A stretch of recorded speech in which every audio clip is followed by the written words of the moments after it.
Kalian pasti tahu Doraemon yang lucu dan suara khas itu kan? Tapi tahu nggak sih, sebelum versi yang kita tonton sekarang, ada versi tahun 1973 yang bentuk Doraemonnya jauh lebih aneh. Suaranya kayak bapak-bapak dan hampir semua rekamannya hilang misterius.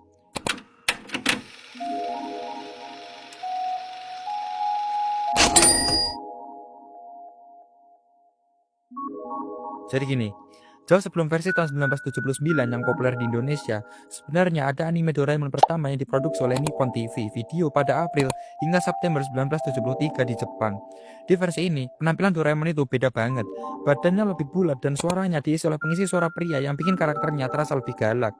Sayangnya, anime ini cuma bertahan selama 26 episode karena studio yang produksinya tiba-tiba bangkrut di tengah jalan, sehingga produksinya harus dihentikan secara paksa sebelum ceritanya benar-benar selesai. Masalah makin rumit ketika pimpinan studio tersebut kabur karena masalah uang, yang akhirnya bikin banyak aset perusahaan termasuk pita rekaman asli anime ini dijual atau bahkan ada yang sengaja dibakar buat ngilangin jejak. Hal ini bikin Doraemon versi 1973 hampir sepenuhnya hilang dari peradaban dan gak pernah ditayangkan ulang di televisi manapun selama puluhan tahun. Banyak orang awam saat itu menganggap versi ini cuma mitos belaka, karena pihak penciptanya, Fujiko Fujio, kabarnya juga kurang serak sama adaptasi ini, dan lebih memilih buat fokus ke versi baru yang lebih ceria. Gua kasih tahu ya, statusnya jadi partial live phone atau baru ditemukan sebagian karena pada tahun-tahun berikutnya, beberapa penggemar dan kolektor berhasil menemukan potongan klip dan rekaman mentah dari koleksi pribadi mantan staf studio tersebut.